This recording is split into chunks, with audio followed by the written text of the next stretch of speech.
Recentemente eu fiz uma palestra com o tema Futuro, decisões certas para tempos incertos. E eu comecei fazendo uma reflexão sobre essa primeira palavra chamada futuro. No final do século passado, existiam futurólogos muito competentes, muito bons. Johnny Naisbitt era um deles, o próprio Peter Drucker era um futurólogo também. Futurólogo é no sentido de prever tendências, para que lado que as coisas vão, não é? Isso é diferente de adivinho, hein? Não confunda uma coisa com outra. Futurólogo é um estudioso, é um cientista.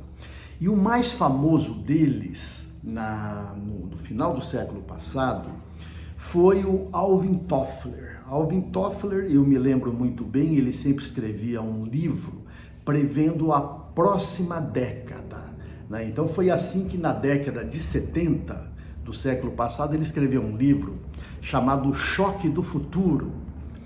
E nós líamos aquele livro como se estivéssemos lendo um livro de ficção científica, um livro de Júlio Verne, não é? Porque ele falava de coisas da tecnologia, da revolução tecnológica e de coisas que nós estamos vivendo hoje, mas que eram inacreditáveis naquela década de 70 do século passado.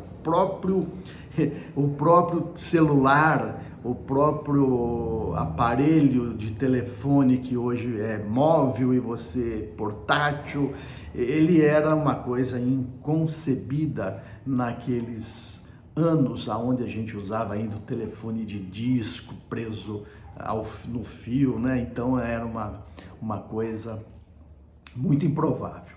Mas o Alvin Toffler era esse futurólogo competente. Tanto é que na década de 80, para prever a próxima década, que era de 90, ele escreve um livro que se transforma num best-seller, que é A Terceira Onda.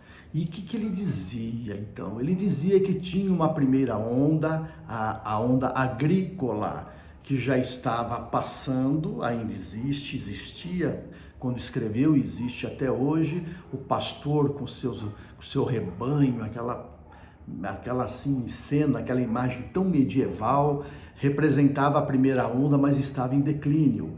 E ele já dizia que estava em declínio também uma segunda onda, que era a era industrial, a industrialização, não é, que promoveu um grande desenvolvimento na economia mundial, estava em declínio. Ele dizia isso naquela época e ainda nos dias de hoje a gente percebe isso.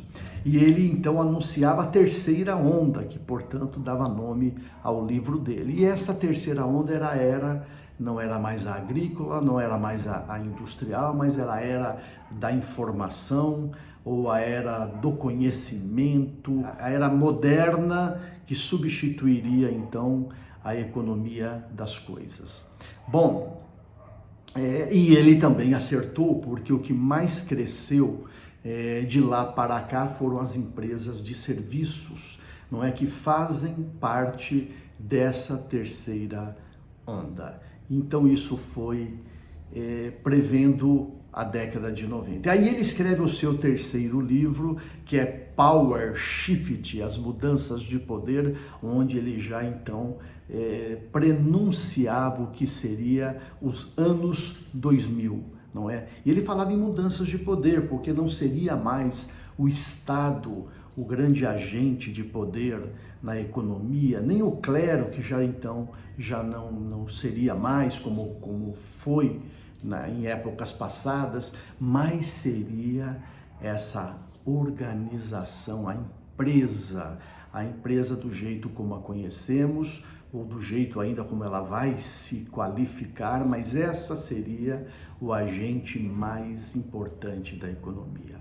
Mas tudo isso para chegar e dizer a vocês o seguinte: Alvin Toffler, o maior futurólogo do século passado, não conseguiu mais fazer nenhuma previsão sobre o futuro. Ele não quis arriscar mais nada, sob risco de desmoralizar toda uma história que ele havia construído e bem sucedida. Ele achava assim: o mundo não é mais previsível, não dá mais para a gente adivinhar ou prever, né? Que não é adivinhação, é previsão de nada. Então vivemos hoje esse momento, o momento de que não dá mais para fazer um planejamento estratégico para os próximos 10 anos, nem para os próximos 5 anos, e eu diria que nem para os próximos 3 anos. Seria apenas um exercício acadêmico, mas não prático, assegurando o futuro de uma organização. Bom, de toda maneira, toda vez que a gente fala de futuro, e aí então esse também era o tema da minha palestra, a gente quer alguma previsão sobre a economia, não é? A economia influencia muito a nossa vida, então a gente quer saber o que vai ser da economia, talvez seja esse o componente mais importante de um exercício de tendências. Agora, isso é o que nos interessa aqui nessa nossa conversa. Não existe uma única economia. Não existe. E reconhecer o tipo de economia vai fazer uma diferença grande para o futuro da nossa empresa, do nosso empreendimento, do nosso negócio e do nosso trabalho. Primeiro, tem duas maneiras de olhar o futuro, né? Ainda voltando para o assunto do futuro, inserindo a economia agora no meio. Tem uma maneira de olhar o futuro como se ele, de certa maneira, representasse uma outra palavra chamada destino. E destino é aquilo que está posto, que vai acontecer, que não tem solução, é algo que está determinado. E se está determinado, nos basta, quer dizer, o que nos sobra para nós vivê-lo, não há o que fazer com relação ao destino. Mas isso é uma visão determinista, de achar que o destino já está determinado, já está traçado. O mesmo verbo determinar, não é? Que de onde sai a palavra destino, também sai a palavra desígnio. E desígnio é diferente de destino, porque desígnio implica que algo precisa a ser feito para que então o futuro se delineie, não é? Algo precisa ser feito agora. Então existe uma visão que é determinista e uma visão que é dos designados. E para viver o melhor futuro, nós precisamos viver pensando em desígnios e não em destino. Então, pense bem, se o tema é futuro, o futuro ainda está para ser escrito e nós podemos escrevê-lo a partir de agora.